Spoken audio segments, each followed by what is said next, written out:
All right, take a look at this video.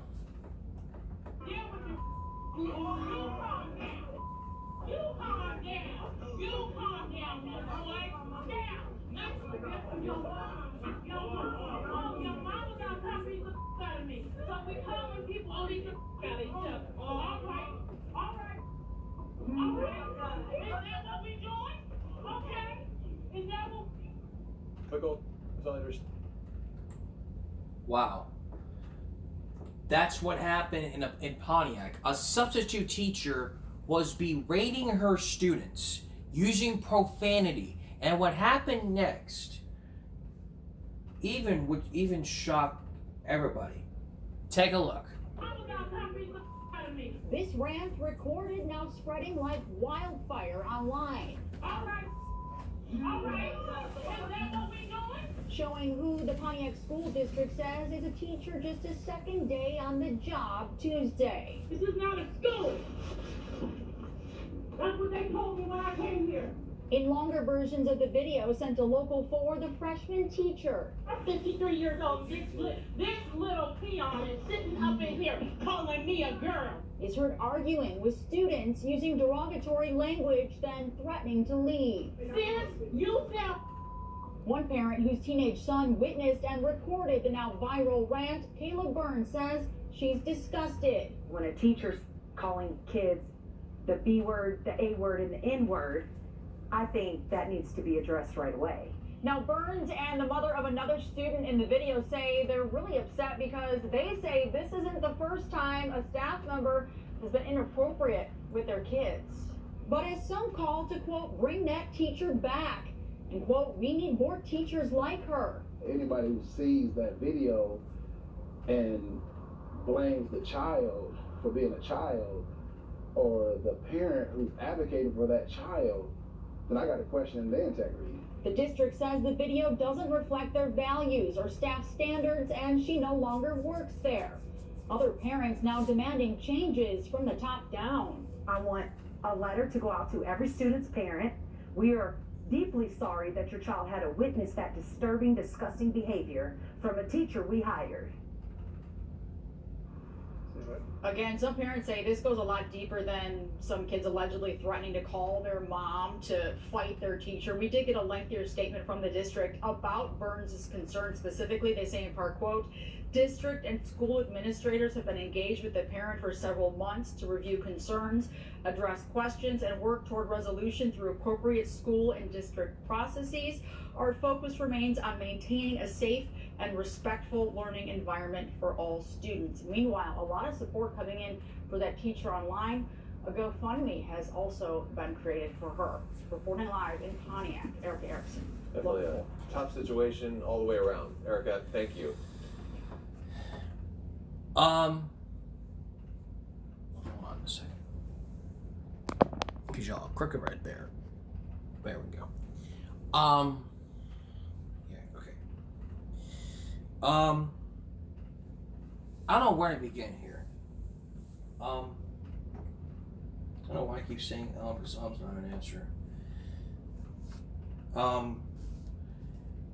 I think that the teacher needs to not be reinstated. That teacher needs to get fired. If the school allows her to use the F word and the B word, the N word, that should not be happening in any school district ever. I'm glad the evidence was brought up before the district. I'm glad the evidence was brought up, but the schools are all like saying the teacher has been removed. Well, yes, the teacher has been removed, and for you guys out there saying, hey, let's bring this teacher back, you can't do that. Your kids used to go to her school, and y'all want to sit there and say, oh, the teacher did the right thing, let's bring her back. No, you can't do that.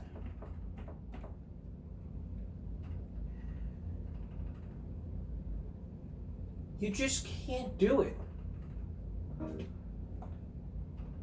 That just doesn't make sense. Pontiac High School. Fight for your mama. To see that video, I'm telling you, my whole mind was blown. Kayla Burns says it was only that teacher's second day in her son's class, who she says took over for a previous teacher that's on administrative leave. She says she and her son are now getting violent threats since calling out what happened. How are you going to expect children to conduct themselves in a mature or an adult manner like they expect them to when adults cannot? Not only an apology, I want change, transparency, better with communication. She's not the only one I've talked to who feels that way. They're treating the children like prisoners. And so what I seen this very last video, yeah, it was disheartening. It's like, we need leadership change. One of these nonsense is calling his mama up here. The Pontiac Education Association also says the district shares responsibility for this incident by not finalizing a new contract with their union. In a statement, they said in part, quote, "We struggled to attract and retain educators who are fully equipped and supported to meet the complex demands of today's classrooms, including managing student behavior," end quote. The union also told me this teacher's actions were deeply saddening and her behavior doesn't reflect what they see from the rest of the teachers they represent. Here's what I see happening. You know, it should be looked at. You don't do shit like this and they expect to get rewarded with bad behavior. It's common sense that tells you don't reward bad behavior. Simple as that. You don't reward bad behavior. It is that simple.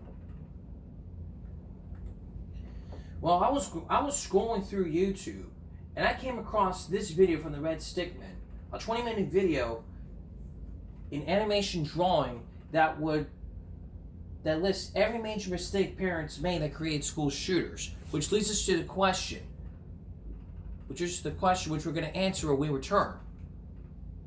So please stay with us. Welcome back.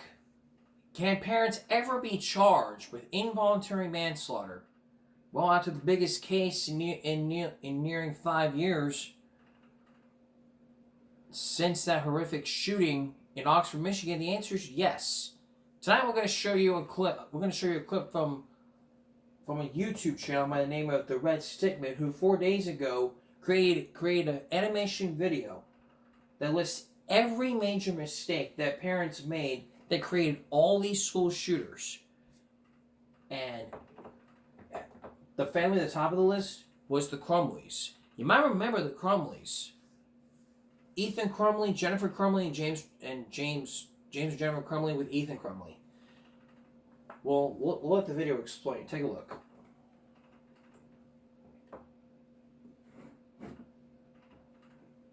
Crumley was a part-time worker at Case 1, the Crumleys.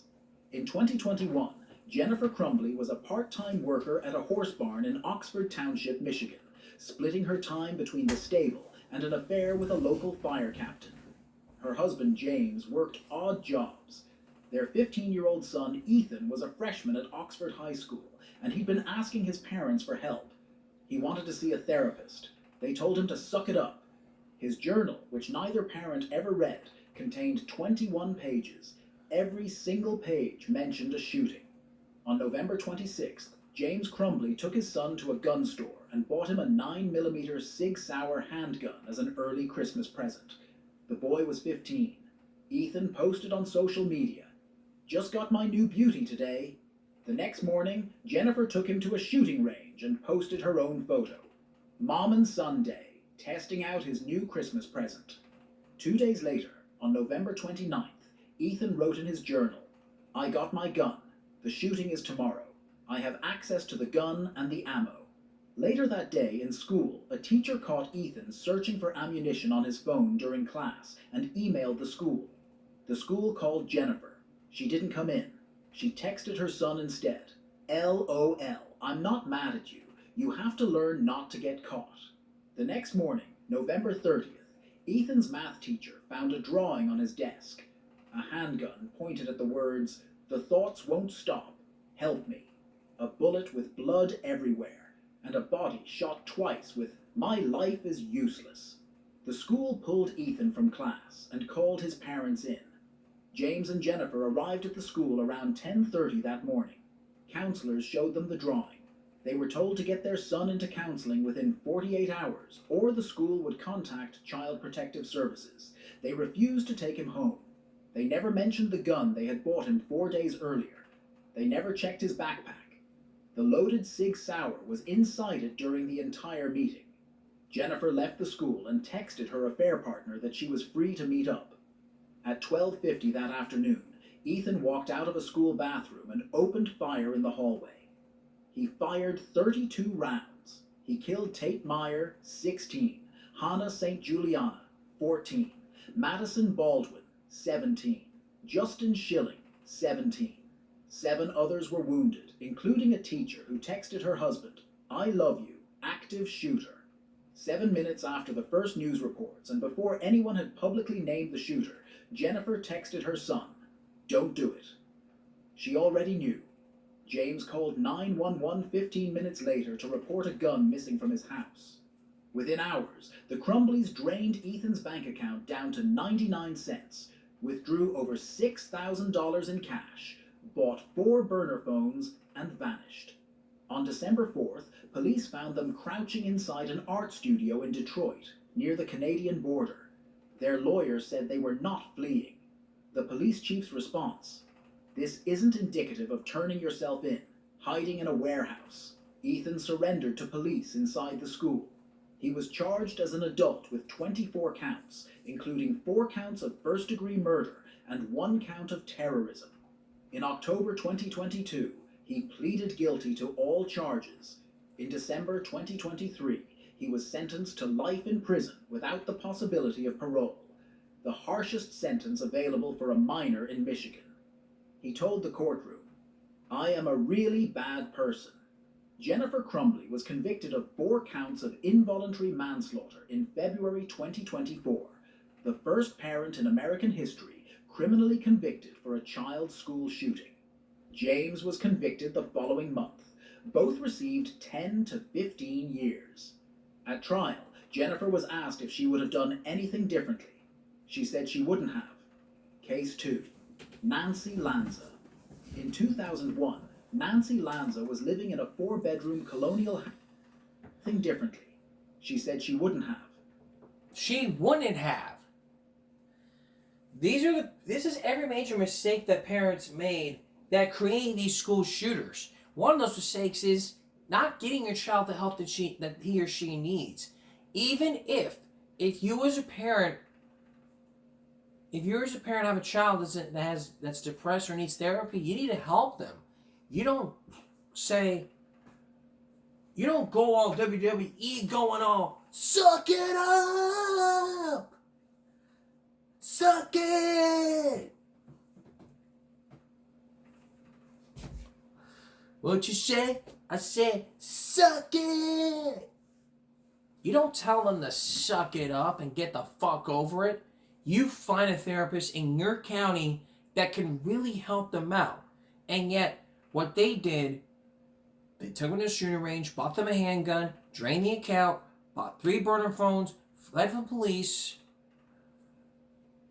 and the shooter turned himself in. He fesses up saying that he's a very bad kid, he needed help. Well, yes. Now, if he had gotten help, wouldn't the shooting ever happen? Yes. The shooting would never have happened if he would have gotten help. But in American history, that was the very first time in American history that parents been charged for this kind of stuff. But the story's not over yet. Coming up, there's more. Every major mistake that parents made that created all these school shooters.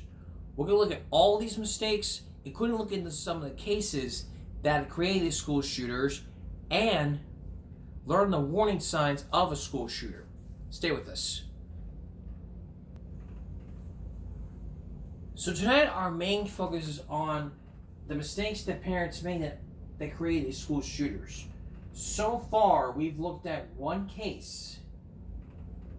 We looked at one case about the criminal case, to where in American history one parent's been charged, but another parent was charged as well. Look at every expert would tell you about these mistakes.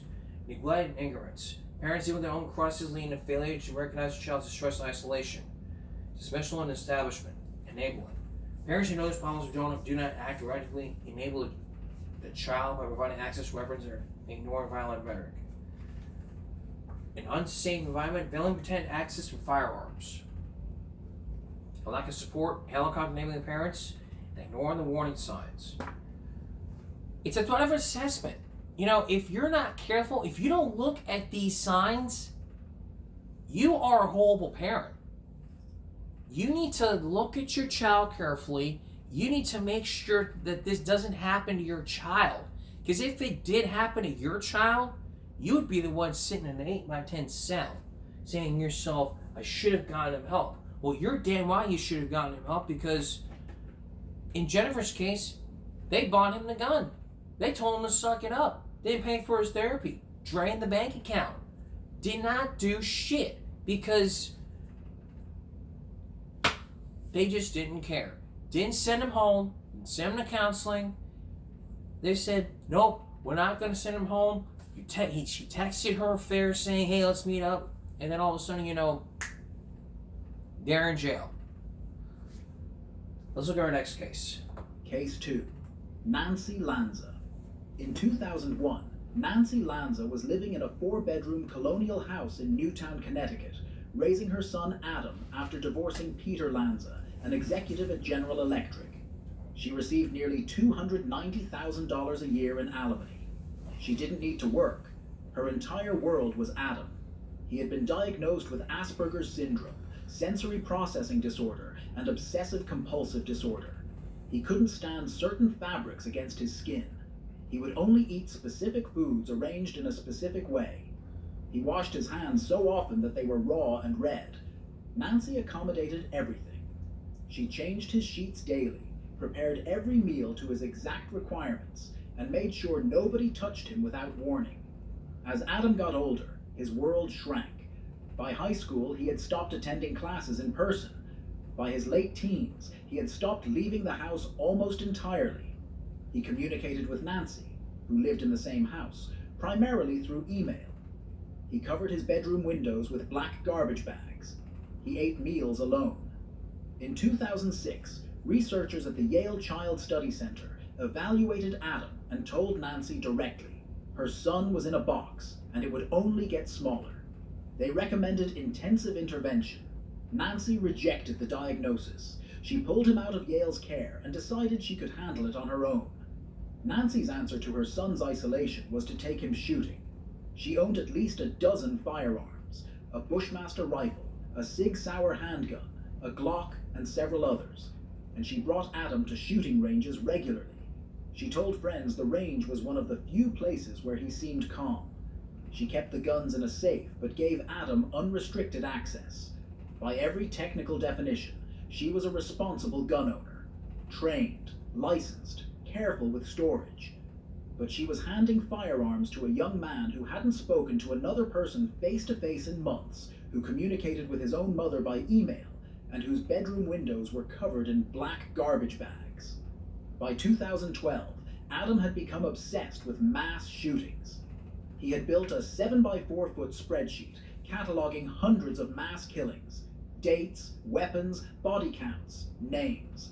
His hard drive contained thousands of pages of material on school shootings, military massacres, and firearm specifications. He had also created artwork depicting children being harmed. Nancy, meanwhile, was making plans.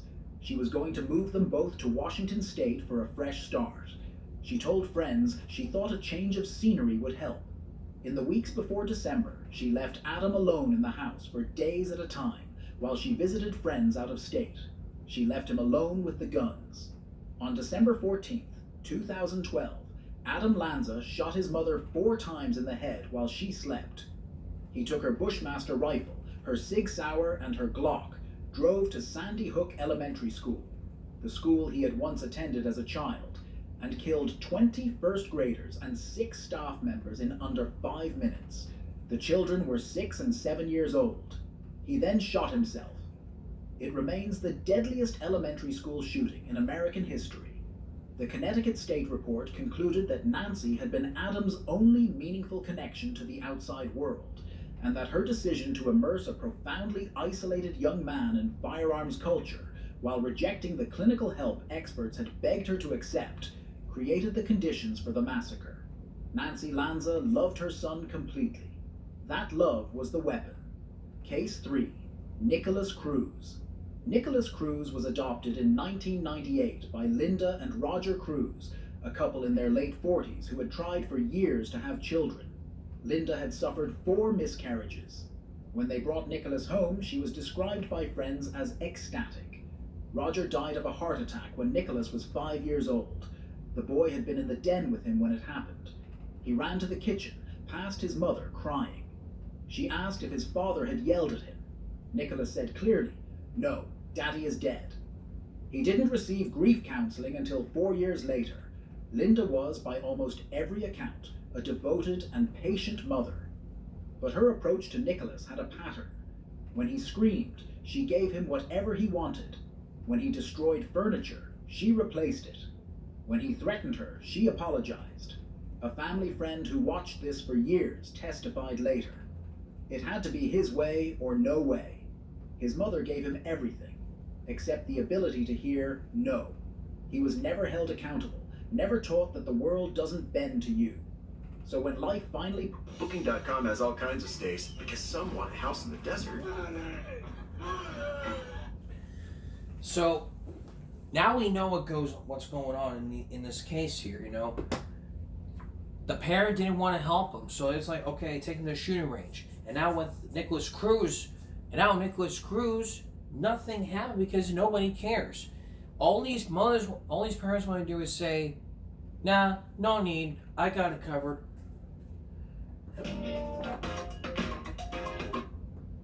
It's like, how do you know you got shit covered? You're not a therapist.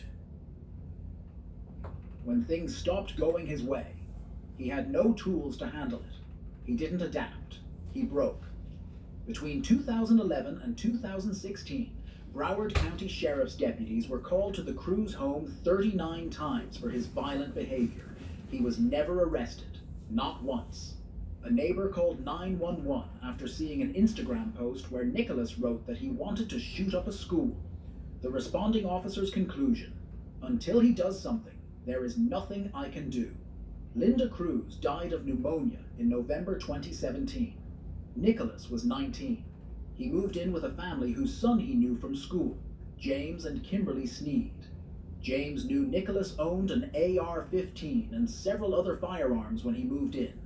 He made Nicholas keep the guns in a safe and believed he held the only key. Nicholas had made himself a second one. In January 2018, someone who knew Nicholas personally called the FBI's tip line. They said he owned guns, had expressed a desire to kill people, posted disturbing content online, and could be planning a school shooting. The tip should have been forwarded to the Miami field office as a potential threat to life. It wasn't. The FBI later confirmed these protocols were not followed. On Valentine's Day 2018, Nicholas told the Sneeds he didn't want to go to school. He took an Uber instead to Marjorie Stoneman Douglas High School in Parkland, Florida, the school that had expelled him the previous year for violent behavior. He walked in carrying an AR-15, a gas mask, and a backpack.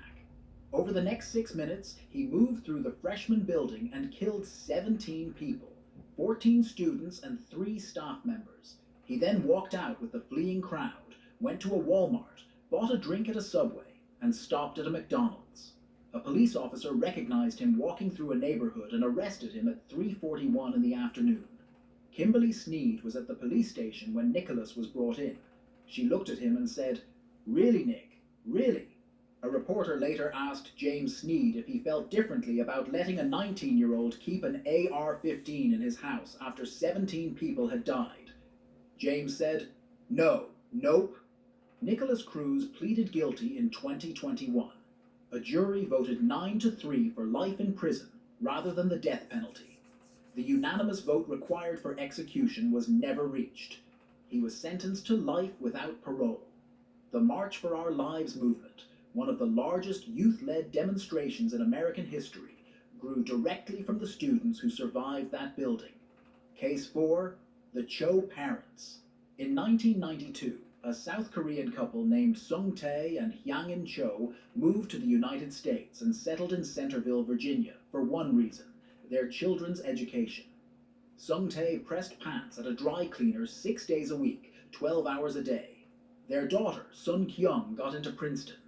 When relatives in Korea called, Hyang In talked about her daughter. About Sung Hui, she said almost nothing. Their son had been different since childhood. He didn't like being touched. He barely spoke. When visitors came, he would freeze and start sweating. His parents told him to have more courage. His mother, frustrated by his silence, would sometimes shake him. By 8th grade, he was diagnosed with severe social anxiety disorder and selective mutism. His parents drove him to therapy and worked with his school to build a support system. It worked. At school. He graduated with a 3.52 GPA, but because his grades were good, his mother stopped pushing for treatment. A great-aunt in Korea later told reporters, because he did well in school, his mother did not seem very determined to get treatment for him. At home, Sung Tae was rarely present. 6 days a week, 12 hours a day at work. His involvement with his son didn't go beyond demanding respect. In 11th grade, Sung Hui refused to continue therapy. His parents let it happen. They figured he was almost an adult. He enrolled at Virginia Tech over their objections. His parents and his counselors believed the school was too large for someone with his condition. They did not disclose his mental health history to the university. Virginia Tech had no idea who they were accepting. The moment he arrived on campus, every support structure was gone. The counseling center only saw walk-ins. Federal privacy laws prevented faculty from contacting his parents, and his parents hadn't given the university a reason to try. By his junior year, multiple professors had flagged his creative writing as deeply violent. One professor, Lucinda Roy, pulled him from her class because his writing was terrifying other students. She tutored him one-on-one, but grew so afraid for her own safety that she created a code word with her assistant. If anything went wrong, the assistant would call security. In December 2005, after Sung Hui texted his roommate, "I might as well kill myself now," campus police took him to a psychiatric facility. A judge found him in imminent danger and ordered outpatient treatment. He was released the next day. He never received it. Nobody followed up. His parents were never told. His mother grew desperate, but only later. In the summer of 2006, Hyang In went from church to church across northern Virginia. One church told her Sung Hui had demonic power and needed an exorcism. She considered it. At some point, she pulled aside his roommate and whispered 2 words. Help him. On April 16, 2007, Sung Hui Cho chained the doors of Norris Hall from the inside and opened fire. He killed 32 people in under 9 minutes, then shot himself. It remains the deadliest school shooting in American history. The state review panel later found that the university had failed to connect the dots, and that the privacy laws everyone hid behind didn't actually prevent information sharing in an emergency. His sister issued a statement. "He has made the world weep. We are living a nightmare." The Cho family went into hiding. When they finally came home, they had papered over every window. Their only outside contact was an FBI agent. In Korea, relatives said they had always known something was wrong. Hyang In only ever talked about her daughter. Case 5, Jeffrey Weiss. Jeffrey Wise was born in Minneapolis in 1988. His mother, Joanne, told him his birth was a mistake and that she wished he had never been born. His father, Darrell Lucier Jr., lived 200 miles north on the Red Lake Indian Reservation. Neighbors said he was a real nice guy when he was sober. He was not sober often. Joanne drank heavily and was physically abusive. Jeffrey later wrote online, "My mom used to abuse me a lot when I was little. She used to drink excessively too. Her boyfriend at the time allegedly joined in. Jeffrey was 8. In 1997, his father barricaded himself inside a house on the reservation during a standoff with tribal police. The sergeant leading those officers was Jeffrey's own grandfather, Darrell Lucier Sr. The standoff ended when Darrell Jr. turned a shotgun on himself. 2 years later, Joanne crashed her car while driving drunk and suffered severe brain damage. Jeffrey was 10. He was sent to live with his grandmother on the reservation, a place he barely knew with no friends, no parents, and no one who had chosen to keep him. When Joanne divorced in 2004, the custody arrangements covered her other children. Jeffrey was not included. No one filed for custody of him. He had no legal parent. The reservation was one of the most isolated communities in the country. The nearest grocery store was 32 miles away.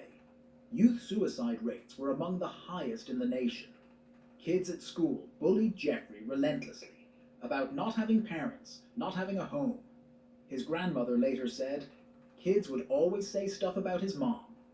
He posted online about feeling trapped, about living in a place where he couldn't escape the grave I'm continually digging for myself. He attempted suicide twice. His aunts, not his parents, arranged for him to be hospitalized and placed on antidepressants. A child advocate who studied the case later said, this child was not born crazy. He was made crazy by the adults in his life.